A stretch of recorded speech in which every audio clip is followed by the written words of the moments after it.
Hi, everybody. Morgan McCollum here. I just left the 9th and Main parking garage, and I decided that I would walk down Freak Alley this go around for my vlog. Welcome to vlog 8 of my time at the Commonwealth during my Alexa Rose residency. I am down here, like I said, in downtown Boise. I just left the parking garage. I was gonna take a quick walk around. Wait. So I just wanted to see, try something different. Part of what I'm working on during this residency is lighting, and that's obviously very important. And so it's a little bit odd for me tonight to be trying this without lights. So I'm trying to see what it's like out here like this. So I'm on a gimbal, I'm on my phone. Things are different than they normally are. I'm normally using a real camera. Yeah. So I wanted to talk a little bit tonight about gear, which is quasi-relevant since I'm using my phone tonight. I do have my microphone and a nice little recorder that I got with some funding from Alexa Rose. So yeah, I am down here in Freak Alley now, one of the most known art places here in Boise. And I just thought this might be a good place to wander around while I talked and said things. Like I said, I wanted to talk a little bit about gear. I've been watching some YouTube videos, and I think people get caught up in chasing gear, whether that's videographers or, I don't know, maybe artists. Presumably, there are fancy brushes and things like that. I am not as well versed on that sort of thing as I could be. But I was watching something the other day, and they were talking about how the movie Civil War was shot on a camera that's not considered a cinema grade camera. And I didn't watch that movie myself, but I saw some of the stuff, or some of the footage that they were showing, and it looked great. I myself, when I graduated, got really caught up in the gear hype and worrying about what kind of stuff I had. But right now, I use a camera that's, gosh, the model's probably at least 7 years old. It's a GH5 Panasonic, not the S, if anybody knows anything about cameras. It's an older camera. It doesn't do super well in low light, but it does great for what I want to do. It shoots 4K. It has good color science, and yeah.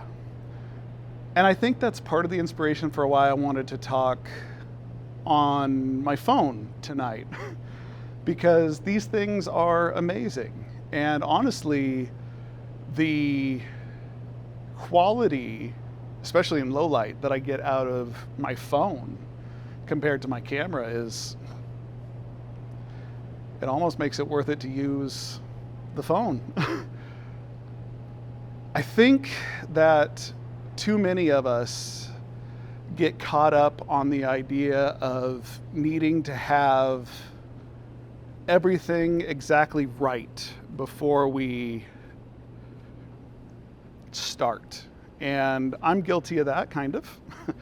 When I started Boise art scene, I wanted to make sure that I had the right camera, the right audio recorders, and all of that, but I didn't need it. And I realize that more now. I think that the more experienced you get, the less reliant on gear you are. And that feels a little pompous, maybe, to say, but I think the most important thing that any artist can do is to just start making. You're going to make bad stuff, and it's going to teach you what is bad. And eventually, you're going to learn through what's bad to find out what's good. I don't know if everybody's this way, but everything that I know, I learned by screwing something up. And that's okay. You got to make mistakes before you get good. I have shot bad interviews. I've used poor lighting. I have been unprepared to ask questions that needed to be asked. And that's my medium. But for you, for what you're doing, it might be that you've never tried oil paint before and you're scared of it. Or maybe you're a painter and you want to try photography. I think we all get caught up in, or at least I get caught up in, I used to get caught up a lot in what was good, what was bad, watching all the reviews of things and wanting to know what the best piece of equipment for what I wanted to do was. And honestly, a phone is adequate and good. It is 8 o'clock. It's pitch dark out here. I'm using the front-facing camera. And everything is at least as bright as it is to my eye, if not better. And that's amazing. I have taken so many photos that I love with my phone. And one of the things that I think of that anytime that I think of gear is these skateboard photographers. I am formerly a skateboarder. I am too clumsy to keep going with it in my advanced age. But there was a special in Thrasher or something where they took a bunch of skateboard photographers and they gave them literal toy cameras, like Fisher Price. You would buy this for your child at the time, Toys R Us. But it was showing that the photos that they took were still amazing, even with these toy cameras. It's not the gear that you're using that makes that difference. It's the eye of the person behind it. And that's your framing, your lighting, whatever it is. I think too many of us get caught up on gear. And I think it would be beneficial for everybody if we just could back off of that a little bit. But again, as somebody who has been doing this I've been doing Boise art scene for about 5 years now, and I have been a professional for a decade.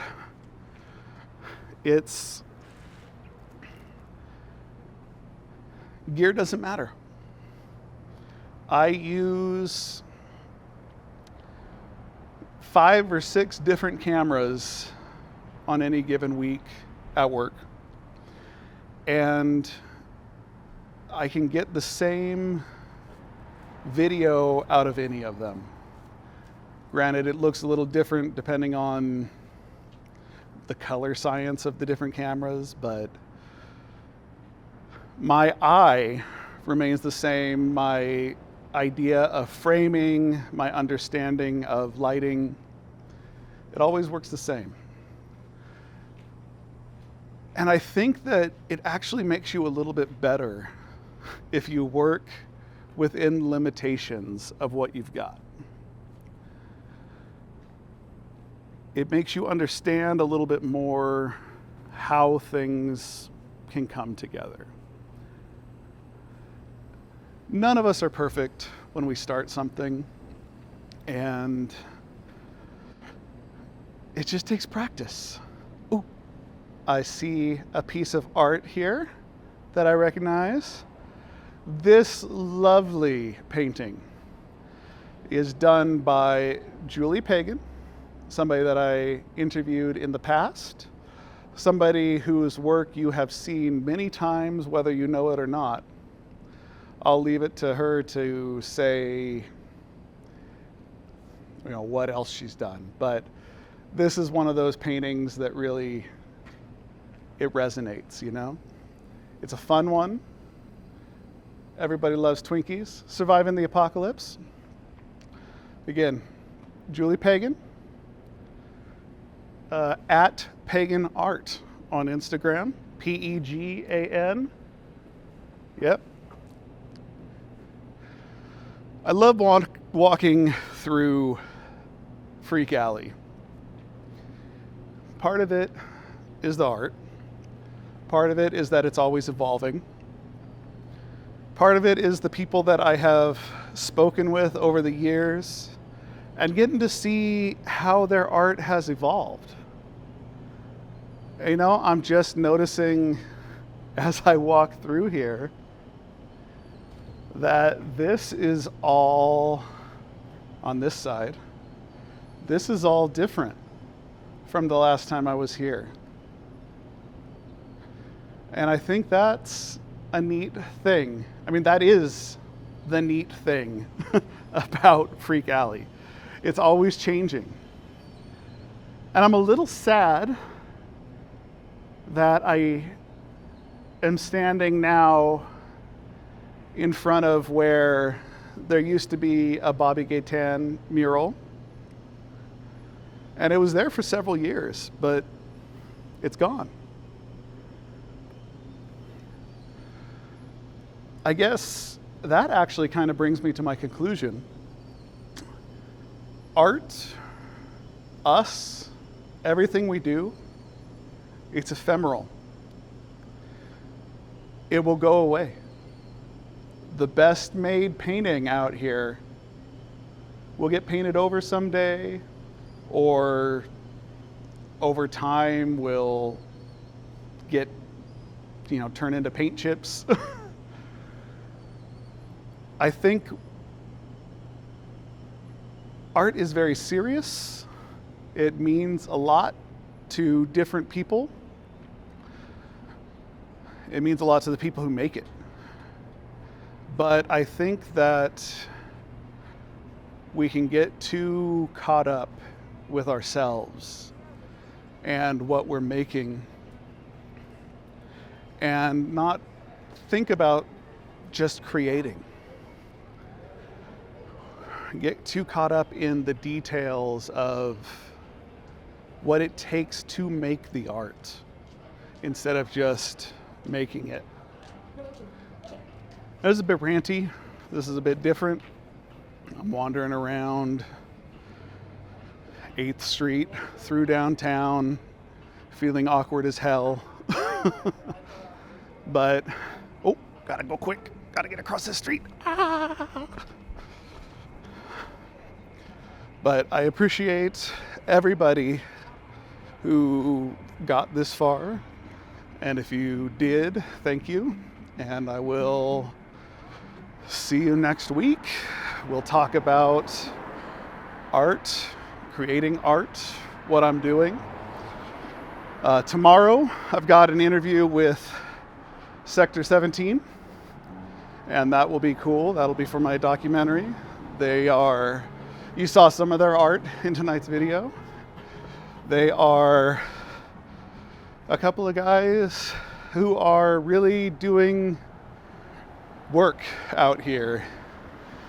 And they've been supporting themselves and their families with their work, and I just think that should be celebrated a little bit. So we will end this here for this week, and then I will talk to you again next week.